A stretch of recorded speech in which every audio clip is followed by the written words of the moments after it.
quel travail abattu par ceux qui sont des sinistrés en Montérégie. On a vu les images depuis un mois de nombreux sacs de sable. D'abord, il faut les fabriquer, il faut mettre le sable dans le sac, il faut transporter le sac, il faut le disposer. Et quand il y a de la houle, le moindrement, ça débarque tout ça, puis il faut le refaire, aller rechercher du sable, refaire le sac, rapporter ça, puis le disposer à nouveau. Beaucoup de travail, beaucoup de dépenses, et c'est pas toujours efficace non plus, parce que quand le sac est tombé puis tout s'est affaissé, l'eau passe. Or, il existe une invention québécoise qui s'appelle le Watergate, qui permet de disposer une barrière à quelque part en quelques minutes seulement, et avec une efficacité beaucoup plus certaine que des sacs de sable. Vous voyez, c'est cette barrière-là qui existe. Et vous voyez comment ça retient l'eau. Le problème, c'est que c'est difficile d'en avoir actuellement. Le gouvernement québécois a été approché, les municipalités ont été approchées, la sécurité civile a été approchée depuis de nombreuses années par la firme qui commercialise ce produit-là. Et invariablement, on dit, ben, c'est bien bon, c'est bien intéressant, mais on n'a pas d'argent. Ce serait bien intéressant, mais on n'a pas d'argent. Et personne n'a d'argent. Et quand arrive ce genre de catastrophe-là, ben, des fois, on se dit peut-être que ça aurait valu la peine d'investir. Alors, on va parler de ça avec M. Daniel Derry, qui est le producteur de Watergate en question. Bonsoir. Oui, bonjour. Donc, ça fait longtemps que c'est inventé, ça? Ça fait déjà 13 ans que le produit a été inventé. Et vous le distribuez ailleurs dans le monde, là? À travers la planète, sur au moins une trentaine de pays. Donc, il y a des gens ailleurs dans le monde qui utilisent cette technologie-là quand il y a des inondations? Oui, tout à fait. Et ça fonctionne comment, là, exactement? C'est juste une toile. La façon qu'elle est confectionnée, c'est l'eau qui rentre à l'intérieur. C'est comme un parachute qui se rouvre dans l'air, sauf qu'ici, on parle de l'eau. C'est l'eau qui arrête l'eau. On fait juste la dérouler. Regardez comme ici, on pourrait juste simplement la dérouler. On a des pictogrammes. Je peux les arrêter, ça. Pas. On a un pictogramme qui indique la direction. Fait que si on sait que l'eau arrive par ici, on déroule la barrière. Si on va enlever les velcro, et voilà, c'est tout. C'est protégé. Non, ça veut dire que comment ça fonctionne? Bon, l'eau va arriver tout simplement à l'intérieur. Elle va se déployer automatiquement. C'est tout simplement comme ça. Et ça va arrêter l'eau. Bloquer, arrêter l'eau complètement. Et si ça monte plus haut que ça, qu'est-ce qui se passe? Si ça monte plus haut, elle va passer par-dessus. OK. Cependant, on a différents modèles. OK, il y en a des plus hauts que ça. Oui, parce que ce que j'ai vu, j'en ai vu qui était à peu près cette hauteur-là. À 2 pieds, c'est notre modèle le plus populaire. OK. Mais on peut faire 1 mètre facilement et même beaucoup plus.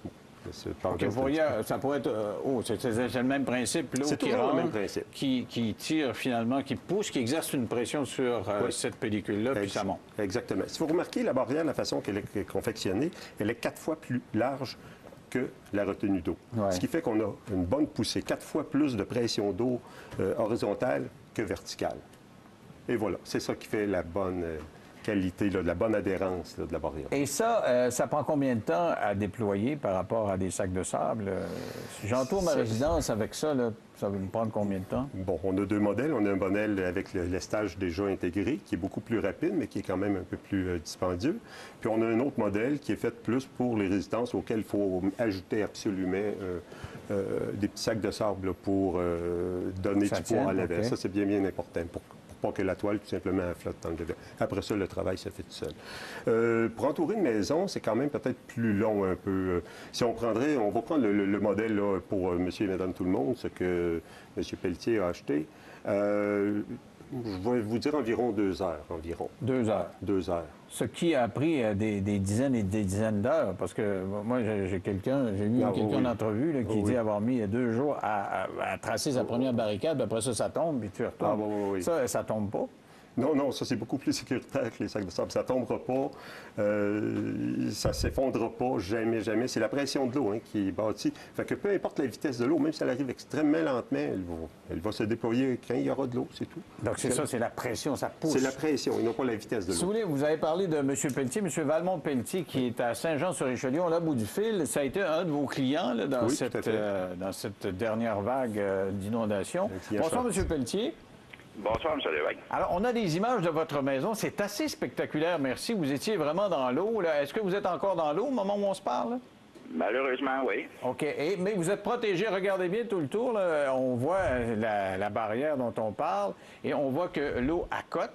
Et ça s'infiltre pas par en dessous ou par-dessus? Ça a l'air de... Comment ça se passe? Au début, ça s'infiltrait un petit peu parce que je manquais d'expérience pour l'installation, mais M. Derry est revenu voir ça à un moment donné, m'a donné une couple de conseils. Puis quand j'ai modifié un petit peu, j'ai installé des sacs de sable du côté d'où l'eau venait, puis ça a comme étanché, on va dire. Puis vendredi passé, quand ça a monté au maximum, là, moi, je me promenais je faisais le tour de ma maison, puis j'étais au sec, puis 6 pieds plus loin de moi, il y avait 6 pouces d'eau partout. Ben oui, on le voit partout. Vous avez vos voisins là, qui sont sous l'eau, puis ça a été tourné au moment où le niveau était plus bas. À son maximum, là, vos voisins étaient inondés à l'intérieur, puis vous étiez au sec chez vous. Oui, ben c'est ça. Le niveau record là, de vendredi, là, moi, j'étais au sec. Même à l'intérieur de la toile, là, si vous voyez, il y a un petit peu de pelouse, puis il y avait pratiquement rien. J'ai mis une pompe entre les deux juste pour m'assurer que j'aurais pas de problème, qui repousse l'eau à l'extérieur de la toile, puis 2 pompes dans le sous-sol qui font juste les drains, puis tout a fonctionné normalement. Et ça vous a coûté combien, M. Pelletier, tout ça, là? Ben, moi, j'en ai acheté 300 pieds. Ça me coûte 9 300 quelques dollars. Est-ce que vous trouvez que ça valait la dépense? Aujourd'hui, oui. Oui. Sur le coup, ça faisait mal au cœur, mais je pense que j'ai fait un excellent bon coup. Où vous aviez entendu parler de ça pour décider de l'acheter? Ah, j'avais vu un reportage il y a 4 ou 5 ans, moi. Puis j'avais vu déployer ça, puis la méthode, je me disais, sais-tu que c'est assez simple, c'est intéressant. Puis à un moment donné, ben avec mes voisins, on en a parlé ensemble, puis je disais, on devrait s'équiper, mais c'est toujours une question d'argent pour tout le monde. Puis on a fait venir une personne de chez Méga Sécu qui nous a fait une démonstration. Je pense que c'est il y a peut-être 2-3 ans, ça. Puis, en fin de compte, on a dit, bon, ben, je pense que ça ne montera pas assez, ça fait qu'on a laissé passer encore une fois. Mais cette année, là, la peur m'a pogné pour de bon. Puis là, vous avez investi. Et vous ne regrettez pas. C'est vos assureurs qui doivent être contents de ça en plus, hein? Probablement que ça va les aider de leur côté. Quoi qu'ils ne couvrent pas grand-chose, je pense, de la façon qu'on entend parler. Ouais. Mais c'est surtout pour moi, personnellement, j'aime mieux... je me dis, c'est de l'argent à investir avant ou après. J'aime mieux l'investir avant, puis de ne pas refaire des planchers, puis des murs, puis... Et puis le casse-tête en plus, et puis l'odeur et les fourmis qu'on a vues, etc. Bien, merci beaucoup, M. Pelletier. Ben, ça m'a fait plaisir. Okay, donc, M. Pelletier vous a trouvé, lui, par hasard. La sécurité civile, elle, n'a pas eu besoin, parce que ça fait 13 ans que vous essayez de les sensibiliser, vous essayez de leur dire, achetez donc ça. Quand il y a des tragédies, comme on a eu au Saguenay, à Saint-Jean, puis il y en a des fois en Outaouais, on en a un petit peu partout. Là, on a eu récemment dans le coin de Québec. Alors, et donc, qu'est-ce qu'on vous répond? Bon, la sécurité civile, eux, disent, nous, on n'a aucun équipement, donc on n'achète pas. Va voir les villes. Mais les villes, souvent, eux, ont des besoins extrêmes, comme justement ici à Saint-Jean-sur-Richelieu. Son besoin est de peut-être 10 ou 20 kilomètres. Lui, il dit, écoute, je n'ai même pas une scène pour le budget des inondations, il n'y a déjà rien.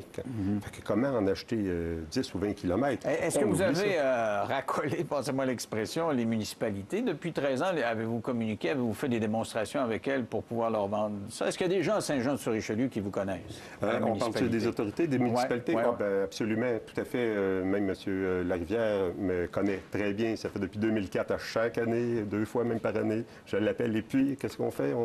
C'est une démonstration? En achetez-vous et tout ça. J'ai même envoyé une lettre recommandée au maire d'Olbec pour lui dire que, voici, ça existe, ce système-là. Veillez, ça existe, juste ça, pas de menace, loin de là. Aucune réplique, il n'y a rien, tout passe par en dessous.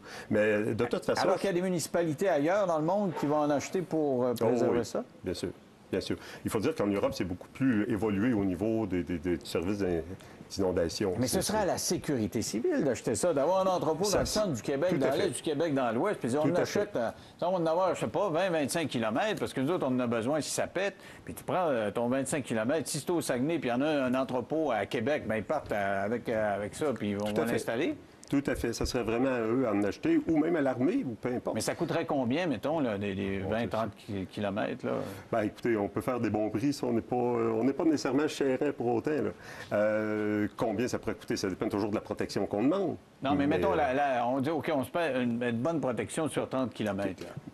Je vais mettre 3000 pièces égale 50 pieds. Okay. Là, on parle de la bonne, là, on parle de qualité. OK. Donc, là, moi, je ne suis pas bien fort en 50 maths, pieds, là, on parle de 2 pieds de protection, qui recouvre environ 80 de toutes les inondations qu'il y a. Là. OK. Bon, 50 pieds, ou du moins, combien ça fait? Peu importe. Fois 10 fait 500 pieds, donc ça fait 30 000 pieds du 500 pieds. C'est ça.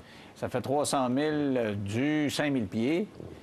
Et ça fait 3 millions du 50 000 pieds. 50 000 pieds, on commencerait à être pas pire, là. OK. Mais sauf que la sécurité civile vous répond, on n'a pas d'argent, nous autres. C'est pas centralisé. Il faut que vous vendiez aux municipalités. Il n'y a pas de municipalité qui va s'acheter ça, justement, parce qu'il y a quand même un gros investissement pour une municipalité. Il faudrait que ce soit acheté à quelque part pour qu'on puisse se partager ça. Absolument. Absolument. C'est exactement ça que j'aimerais que le gouvernement comprenne et que M. Charest puisse enfin se décider. Parce qu'on n'a pas fini là, avec Dame Température, comme on l'appelle. Elle n'est pas contente. Là, puis elle fait de plus en plus de sparages, Dame Température. Il y en a à chaque année quasiment des inondations. L'année passée, je ne sais pas si vous vous souvenez, c'était vraiment Sherbrooke qui était le centre là, des inondations. Cette année, c'est ici. L'année prochaine, ça va être sûrement ailleurs. Et donc, c'est plus efficace que des sacs de sable? Ah ben oui, ça, on ne compare pas ça avec des sacs de sable. Et ça se déploie beaucoup plus rapidement que des sacs de sable. Des milliers, des millions de fois plus rapidement. Tantôt, je vous ai dit 2 heures pour faire le tour d'une maison. Pour moi, ça, c'est plus compliqué de faire le tour d'une maison. Pour protéger une route, là, ça peut prendre... Ah, ben là, on parle, disons, 1 kilomètre, ça pourrait être 10 minutes, peut-être. Aïe, aïe. 10 minutes, une personne ou 2. OK, ça ne prend pas l'armée, là. Non, à moi tout seul, je peux équivaloir à des milliers de soldats pour faire le job de... Et c'est québécois. Ça a été inventé au Québec, c'est produit par le Québec, puis c'est vendu partout à travers le monde, mais pas à nos autorités québécoises. Merci beaucoup.